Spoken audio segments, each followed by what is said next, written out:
Hi guys, welcome back to my YouTube channel. So ఇవాళ మనం big boss హౌస్కి వెళ్తున్నాం అనమాట లోపలికి. సో మాకు వాళ్ళు వచ్చేసి ఆఫ్టర్నూన్ 2:30కి రమ్మన్నారు. నేనైతే ఆటోలో స్టార్ట్ అయిపోయినా అనమాట. మా ఇంటి నుండి అన్నపూర్ణ స్టూడియోస్కి జస్ట్ హాఫ్ అన్ అవర్ అనమాట. చూస్తున్నారు కదా, ఇదే అన్నపూర్ణ స్టూడియోస్. మనల్ని లోపలికి ఓటీపీ చెప్తేనే అలో చేస్తారనమాట. అండ్ ఈ గేట్ చూస్తున్నారు కదా, దీని వెనకున్న సెట్టే బిగ్ బాస్ హౌస్ అనమాట. సో లోపలికి మన కంటెస్టెంట్స్ కూడా ఇలానే వెళ్ళుంటారనమాట.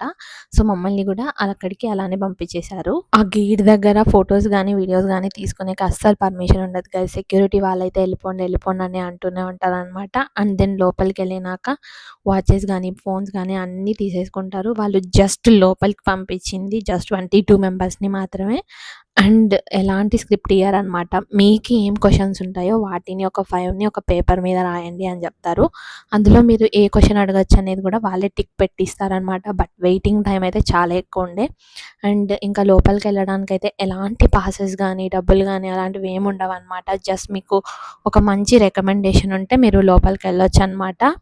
అండ్ ఎప్పుడు ఎలా పడితే అలా వెళ్ళలేరు. ఓటీపీ ఉంటుంది. సో మంచిగా మాట్లాడుకొని మాత్రమే మీరు లోపలికి వెళ్ళగలుగుతారు. వీకెండ్ షూట్కైనా కూడా లోపలికైనా కూడా. అండ్ ఇది వచ్చేసి 3 డేస్ ఉంటుందని చెప్పారనమాట. సో 3 డేస్ 20 మెంబర్స్ని తీసుకెళ్తారంట. అండ్ ఇంకొకటి వచ్చేసి క్వశ్చన్స్ని మీకు ఇష్టం వచ్చింది అడగండి అని చెప్పారు. అందరినీ కూర్చోబెడతారు అనుకున్నారనమాట. కాకపోతే టాస్క్లో టాప్ 2 ఎవరు ఉంటారో వాళ్ళని మాత్రమే కూర్చోబెడుతున్నారనమాట. బట్ మనం హౌస్ పక్కనే ఉన్నా కూడా మనకి ఎలాంటి వాయిసెస్ వినిపించవు గైస్ లోపల ఉన్న వాళ్ళవి. ఎందుకంటే వాళ్ళు మంచిగా గ్లాసెస్తో కవర్ చేసేసారనమాట హౌస్ని. సో బయట శబ్దాలు లోపలికి వెళ్ళవు, లోపల శబ్దాలు బయటికి రావన్నమాట. మేము లోపల సెట్ చూడడానికి.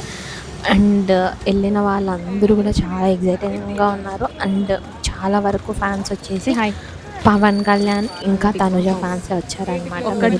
చాలా తక్కువ ఫ్యాన్స్ వచ్చారు. ఇంతకు మీరెవరి ఫ్యాన్ కామెంట్ సెక్షన్ చెప్పేసేయండి. కప్ ఎవరు కొడతారో కూడా చెప్పేసేయండి. Thank you.